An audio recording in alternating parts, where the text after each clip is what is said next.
उस सोल्जर की बात सुनकर आर्थर अपनी सीट को छोड़ते हुए उस मीटिंग रूम से भागते हुए बाहर को निकल जाता है।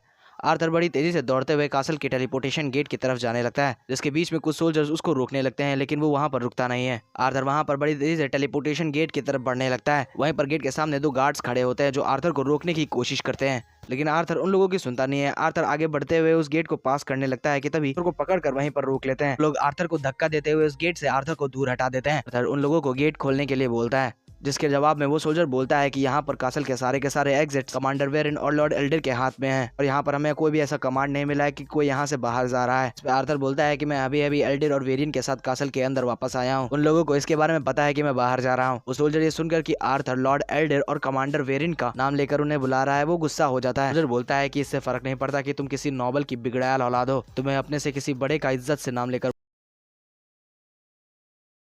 ज्यादा खतरा है। तुम्हारे लिए अकेले बाहर जाएगा। अगर जो तुम्हारे पास कोई गार्डियन है तो तुम उनके साथ बाहर जा सकते हो। उन सोल्जर की ये बात आर्थर शांति से सुन रहा होता है। इसके बाद आर्थर एक लंबी सी सांस छोड़ता है। अभी अचानक से उन गार्ड्स का गला चोक होना चालू हो जाता है, जिसकी वजह से उन लोगों की आंखें बाहर आने लगती हैं। दिखा जाता है कि ये आर्थर के ऑरा की वजह से हो रहा था। आर्थर वहां पर गुस्से में, तुम्हारे लिए बेहतर होगा कि तुम अभी मुझे ना रोको। आर्थर को एल्डर बुलाते हैं। एल्डर का आर्थर अपना ऑरा रिलीज करना बंद कर देता है। इसको रोकते साथ ही उन गार्ड्स होता है वो बंद कर आर्थर के कंधे के ऊपर हाथ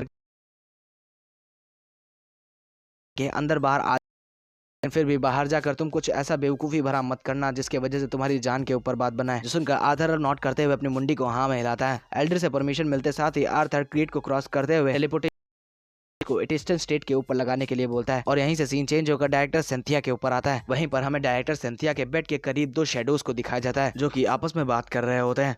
ये अच्छा था कि तुमने हमें जितनी इन्फॉर्मेशन चाहिए थी उतनी इन्फॉर्मेशन दे दी। तुम्हें पता है डायरेक्टर, तुम्हारी नॉलेज हमें इस वॉर के अंदर जिताने में बहुत ही ज्यादा मदद कर सकती है। पता है कि हम इसकी मदद से लाखों सोल्जर्स की जान भी बचा सकते हैं। अभी के लिए हमारे सवालों के जवाब जितने भी हमें चाहिए थे वो सभी मिल चुके हैं और हमारी जॉब यहीं पर खत्म होती है। अब ये बेहतर होगा कि तुम अपने ही इसी कर्ज के इफेक्ट से मर जाओ। ये बोलते हुए वो शेडो डायरेक्टर सिंथिया की तरफ अपनी हाथ को बढ़ा रही होती है। तभी डायरेक्टर सिंथिया अपनी आंखों को खोल देती है। आंखें खोलते साथ ही डायरेक्टर सिंथिया तेजी से हांफना चालू कर देती है। वो शेडोज डायरेक्टर सिंथिया को आंखें खोलता देख बोलते हैं, मुझे लगा था कि लॉर्ड एल्डर ने डायरेक्टर सिंथिया के ऊपर से वो सारे के सारे कर्ज को मिटा दिया है। अचानक से उठने की वजह से डायरेक्टर सिंथिया उन शेडोज के फेस को देख नहीं पाती है। यहीं से सीन चेंज होकर एक अलग ही जगह पर आता है। ये सीन शायद डायरेक्टर सिंथिया और कमांडर वेरिन के पास्ट का है। यहाँ की कन्वर्सेशन बहुत ही ज्यादा बोरिंग है, इसलिए मैं यहाँ पर स्किप कर रहा हूँ। सिर्फ छोटे छोटे वर्ड्स में आप लोगों को मैं समझा दूंगा। बेसिकली ये दोनों लोग आपस में हंसी मजाक कर रहे होते हैं। डायरेक्टर सिंथिया बोलती है कि मैं फ्यूचर में जीरो सिटी के अंदर अपनी एक अकेडमी खोलूंगी जिसका नाम जीरोस अकेडमी होगा, जो कि इस वर्ल्ड की सबसे बड़ी और सबसे ज्यादा ग्रेटेस्ट अकेडमी होगी। जो सुनकर ग्रैंडपा वेरिन अपने सर को हिलाते हुए बोलते हैं कि जीरोस सिटी की जीरोस अकेडमी, आखिरकार मुझे यह नाम ओरिजिनल क्यों नहीं लग रहा है। जो सुनकर डायरेक्टर सिंथिया बोलती है, वैसे तो मैं इसका नाम कोई God sky and earth hill school तो रख नहीं सकती हूँ और तुम लकी होगे अगर जो तुम्हारे किसी भी डिसेंडेंट ने मेरी अकेडमी को अटेंड किया। की तरफ मुड़ते हुए बोलते हैं, वेल तुम्हारी इस अकेडमी का सक्सेसफुल होने का चांस तो है। जिस पर डायरेक्टर सिंथिया अपने हाथ को उठाते हुए बोलती हैं, आशा तो यही है। ये बोलते हुए कमांडर वेरिन दूसरी तरफ मुड़कर जाने लगते हैं और पीछे से डायरेक्टर की कोशिश करती हैं, लेकिन उनका हाथ उनकी शेडो को अभी तक नहीं पकड़ पाता। यहाँ पर किसी चीज का रेफरेंस दिया गया है तो आप लोग डिकोड करो, मैं नहीं करने वाला।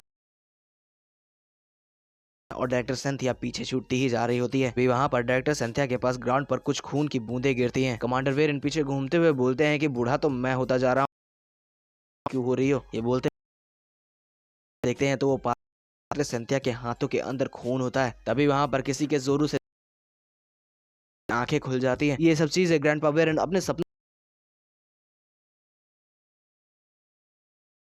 बोलो तो तुम लोग समझ जाना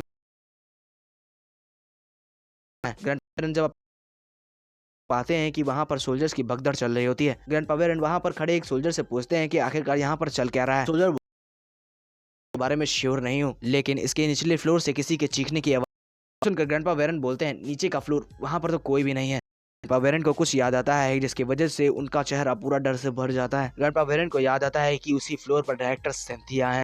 और सीन चेंज हो जाता है और आर्थर पर आता है जो दौड़ते हुए जो टेलीपोर्टेशन गेट को क्रॉस करते हुए टिस्टन स्टेट के ऊपर आ गया था। तभी वहां पर आर्थर को एक और सोल्जर रोक देता है। वो सोल्जर आर्थर से बोलता है, बच्चे तुम यहाँ पर क्या कर रहे हो, क्या तुम्हें पता नहीं है कि ये सिटी इमरजेंसी पर है। इस पे आर्थर उस सोल्जर के हाथ को अपने कंधे से झटकते हुए बोलता है, मुझे कमांडर वेरेन ने यहाँ पर भेजा है, इसलिए गेट को ओपन करो। सुनकर वो सोल्जर मुंह बनाते हुए बोलता है कि हाँ, कमांडर वेरेन ने तुम्हारे जैसे दुबले पतले खूबसूरत लड़के को यहाँ पर भेजा है। सोल्जर बोलता है कि अगर जो तुम कासल से भाग कर आए हो तो तुम गलत जगह पर और गलत टाइमिंग पर आए हो।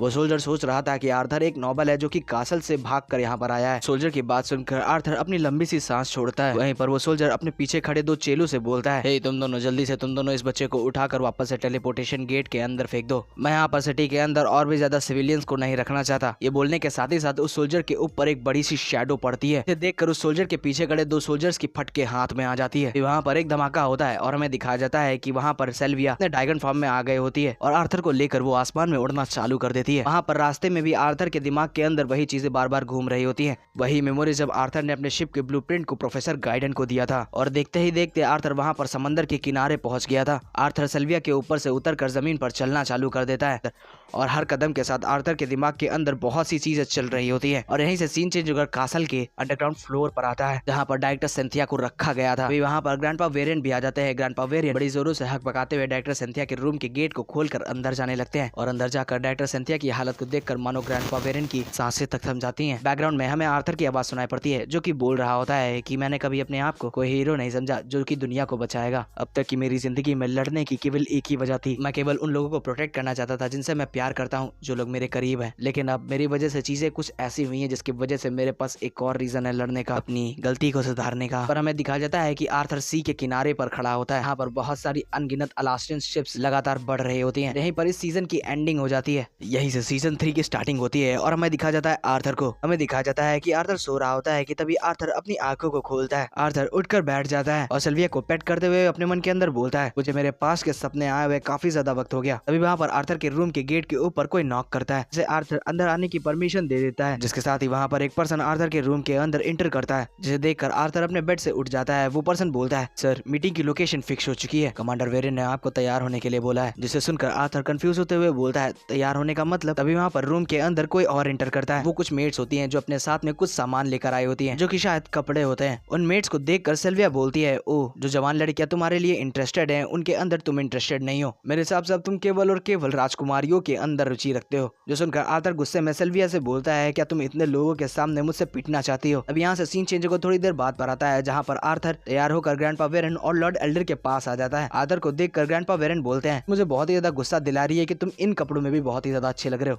इस चीज से मुझे याद आया कि पिक्चर ऑप्स के अंदर मुझे टेसिया के लिए तुम्हारी पिक्चर्स लेनी है। इस पे आर्थर बोलता है कि मेरे हिसाब से तुम इन कपड़ों के डिजाइन के ऊपर फोकस करो, ये बहुत ही ज्यादा अनकंफर्टेबल है। तभी वहाँ पर सामने खड़ा लॉर्ड एल्डर बोलता है, तुम्हारा लोगों का हो गया हो तो चलें। ये बोलते साथ ही वो लोग कासल के गेट को खोलकर टेलीपोर्टेशन गेट की तरफ जाने लगते हैं और हमें दिखाया जाता है वहाँ पर कासल के जस्ट गेट के बाहर बहुत से सोल्जर इंजर्ड होते हैं। आर्थर टेलीपोर्टेशन गेट की तरफ बढ़ते हुए ग्रैंडपा वेरेन को देखकर अपने मन के अंदर बोलता है, डायरेक्टर सिंथिया के मौत के बाद कमांडर वेरेन पहले से बहुत ज्यादा बेहतर कर रहे हैं, ये पहले से स्ट्रांग है और इन्हें होना भी चाहिए। हालांकि ये चीज मुझे अंदर से खाई जा रही है कि आखिरकार वाइत्रा डायरेक्टर सिंथिया तक पहुंचे कैसे। जब मेरा ये हाल है तो मैं इमेजिन भी नहीं कर सकता कि ग्रैंडपा वेरेन की क्या हालत होगी। अभी अचानक से ग्रैंडपा वेरेन पीछे घूमते हुए आर्थर से बोलते हैं, आर्थर क्या तुम वाइत्रा के रिप्रेजेंटेटिव से मिलने के लिए तैयार हो? इस पे आर्थर बोलता है, मैं तो रेडी हूँ, लेकिन क्या तुम तैयार हो? मैं ये जानता हूँ कि तुम भी डायरेक्टर सिंथिया के हत्यारे को ढूंढना चाहते हो, लेकिन ग्रैंडपा वेरेन आर्थर को बीच में रोकते हुए बोलते हैं, अभी के लिए तुम इसे छोड़ो और इस चीज पे फोकस करो कि आखिरकार वहां से तुम जिंदा वापस कैसे आओगे, क्योंकि अगर जो तुम्हें कुछ हो गया तो मेरी पोती मुझे जान से मार देगी। जो सुनकर आर्थर स्माइल करने लगता है। आर्थर हंसते हुए बोलता है कि हाँ हाँ, जैसे कि तुम्हें कुछ होने पर वो मुझे जिंदा छोड़ देगी। जो सुनकर ग्रैंडपा वेरेन भी हंसते हुए बोलते हैं, तो फिर अब तो हमारे पास एक और रीजन है वहां से जिंदा वापस आने का। तभी लॉर्ड एल्डर ग्रैंडपा वेरेन से बोलते हैं, क्या तुम तैयार हो? ये बोलते साथ ही ग्रैंडपा वेरेन और लॉर्ड एल्डर कासल की छत के ऊपर से छलांग लगा देते हैं।